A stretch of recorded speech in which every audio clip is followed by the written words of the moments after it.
अस्सलामुअलैकुम। Welcome to my YouTube channel Abdullah graphics. उम्मीद करता हूँ कि सब लोग खैरियत से होंगे। अल्हम्दुलिल्लाह आज हमारी उर्दू डिज़ाइनर की 5वीं क्लास है।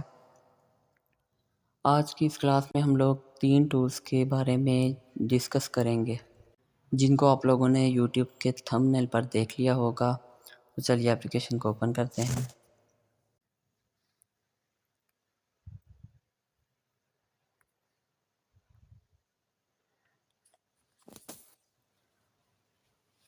ये एक डिज़ाइन है तो हम इसमें अलाइन का, मूव का और मल्टी स्टाइल टेक्स्ट का जो ऑप्शन है उसको यूज़ करके देखेंगे। सबसे पहले हम ये जो PNG लगाए हैं इनको हाइड कर लेते हैं। सबसे पहले हम अलाइन का ऑप्शन देखेंगे कि अलाइन जो है वो होता क्या है। ये आपको टॉप पर जो है देखने को मिल रहा है कि अलाइन अलाइन का मतलब क्या होता है कि हॉरिजॉन्टली या वर्टिकली आप किसी भी ऑब्जेक्ट को एक स्ट्रेट लाइन में प्लेस कर दें, अरेंज कर दें तो उसको बोलते हैं अलाइन। तो हम चाहते हैं कि हमारे पास ये एक शेप है, हम इसकी डुप्लीकेट लेते हैं। अब ये हमारे पास कुछ इसकी डुप्लीकेट्स आ गई। अब हम चाहते हैं कि ये जो शेप्स हैं कि ये इस तरह रैंडमली पड़ी हुई हैं। हम चाहते हैं कि ये एक स्ट्रेट लाइन में हॉरिजॉन्टली जो हैं पड़ी हुई हैं तो स्ट्रेट लाइन में अरेंज हो जाएं। किस तरह होंगी, हम जस्ट जिन चीज़ों को अलाइन करना चाहते हैं उनको यहाँ से सेलेक्ट करेंगे लेस पैनल में जाकर। उसके बाद हम अलाइन पर क्लिक करेंगे और ये दो जो ऑप्शन हैं इनको हम वर्टिकल अलाइन के लिए यूज़ करते हैं और इसको हॉरिजॉन्टल अलाइन के लिए इसको, ठीक है, इसी को हम यूज़ करते हैं। अब हम इस पर क्लिक कर देंगे तो ये आप देख सकते हैं हमारा जो शेप्स थी वो हॉरिजॉन्टली अलाइन हो चुकी हैं, बिल्कुल एक स्ट्रेट लाइन में। इसके बाद अगर हम चाहते हैं कि हम इनको वर्टिकल इस तरह से अरेंज करें एक स्ट्रेट लाइन में, तो वो हम किस तरह से कर सकते हैं, वो भी बहुत सिंपल है। जस्ट क्लिक करेंगे इन चारों शेप्स पर जिनको हम अलाइन करना चाहते हैं, उसके बाद अलाइन पे क्लिक करेंगे।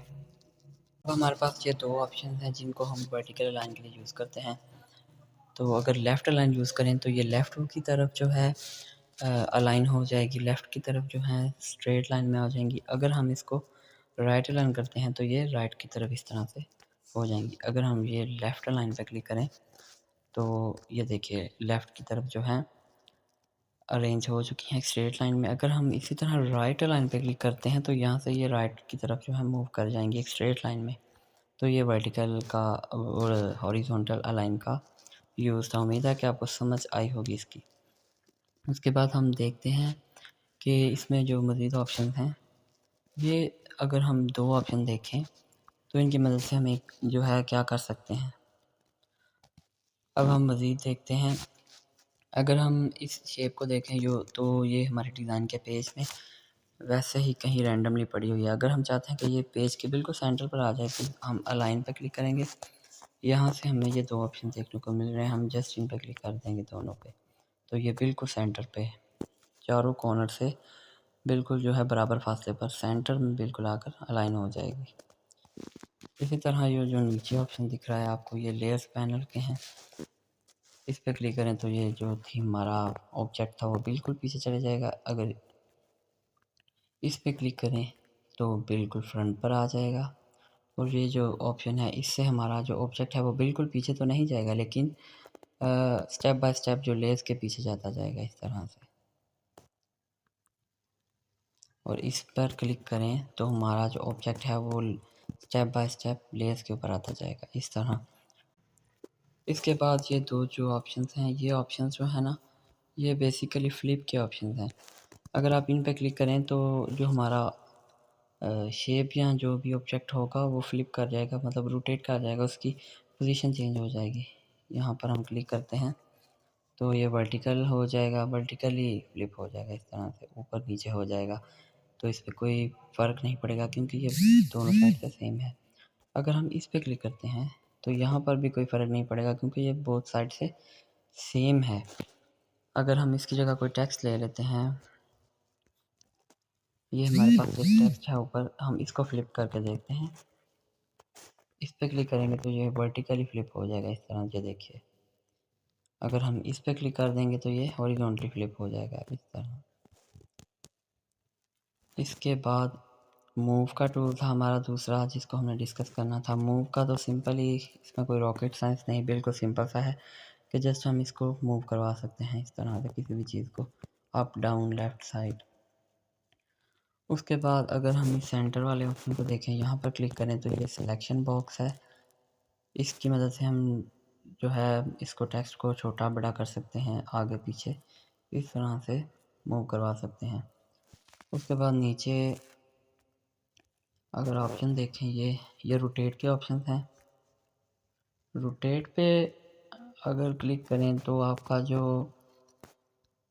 टेक्स्ट या जो भी पीएनजी वगैरह यूज़ कर रहे हो आप, वो रोटेट कर जाएगी यहाँ से एंटी क्लॉकवाइज। और इस साइड पे क्लिक करें तो जो है क्लॉकवाइज मूव कर जाएगा। अब ये हमारे पास टेक्स्ट है, इसी को हम देखते हैं। इस पर क्लिक करते हैं तो इस तरह से ये देखें एंटी क्लॉकवाइज मूव कर रहा है हमारा टेक्स्ट। अगर इस पर क्लिक करते हैं तो ये हमारा एंटी क्लॉकवाइज मूव करना शुरू हो गया, मतलब क्लॉकवाइज। उसके बाद ये सेंटर पर आपको कुछ 3 लाइन्स वगैरह दिख रही हैं, इनको क्लिक करें तो यहाँ से आप रोटेशन का एंगल सेट कर सकते हैं। अब इस शेप पे यूज़ करते हैं। शेप है हमारे पास, हम चाहते हैं कि इसको हम इस तरह से बिल्कुल वर्टिकली सेट करें। यहाँ से अगर हम देखें तो इस तरह से हमसे गलती हो सकती है इसकी रोटेशन को सेट करने में। तो हम इसको बिल्कुल स्ट्रेट मूव करवाना चाहें तो यहाँ से हम क्या करेंगे, एक 90 का एंगल सेलेक्ट करेंगे, यहाँ इसको फुल कर देंगे 90 के एंगल पे। अब हम यहाँ से रोटेट कर देंगे इस तरह, ये जो है ना स्ट्रेट जो है बिल्कुल अलाइन हो जाएगी। उसके बाद हमारा जो थर्ड टॉपिक था वो था मल्टी स्टाइल टेक्स्ट का। तो मल्टी स्टाइल टेक्स्ट का जो ऑप्शन है वो बेसिकली टेक्स्ट के ऊपर हम अप्लाई कर सकते हैं।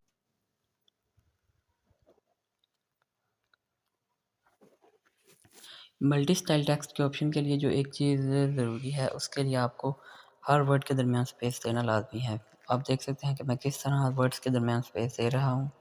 इसी तरह आपको भी स्पेस दे लेनी है और फिर ही आप इसको अच्छी तरह से यूज़ कर पाएंगे। इस तरह से स्पेस दे चुके हैं। अब ये जो है सेपरेट वर्ड्स बन चुके हैं। अब मल्टी स्टाइल टेक्स्ट का ऑप्शन मैंने आपको पहले बताया था, जिसको हमने स्किप कर दिया था।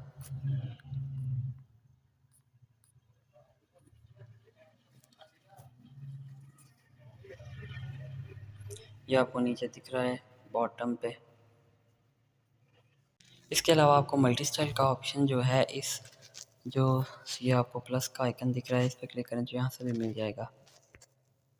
इस पर क्लिक करें तो ये आपके पास मल्टी स्टाइल टेक्स्ट का ऑप्शन आ गया। यहाँ पर क्लिक करें या इसके अलावा आप यहाँ पर क्लिक करें तो सेम ही ऑप्शन आपके सामने आएंगे। इस तरह से आपके सामने आपने जितने भी वर्ड यूज़ किए हैं वो सारे इस तरह से आपके सामने आ जाएंगे। अब यहाँ से मल्टी स्टाइल है कि मतलब अब एक ही टेक्स्ट में मल्टीपल स्टाइल जो है ऐड कर सकते हैं, मतलब मल्टीपल फ़ॉन्ट्स यूज़ कर सकते हैं, मल्टीपल कलर्स यूज़ कर सकते हैं और मल्टीपल स्ट्रोक दे सकते हैं इस तरह। मेरा अब ये मैं इसको एडजस्ट करूँगा। अब सेपरेट वर्ड्स को सेलेक्ट करके अलिफ को मैंने सेलेक्ट किया और यहाँ से मूव टूल की मदद से मैं इसको एडजस्ट करूँगा। यहाँ से मैंने इसको राइट तरफ मूव करवाया। अब यहाँ से मैं इसको ऊपर की तरफ थोड़ा मूव करूँगा इस तरह से। अब मैं इस तरह सारे टेक्स्ट को एडजस्ट कर लूँगा।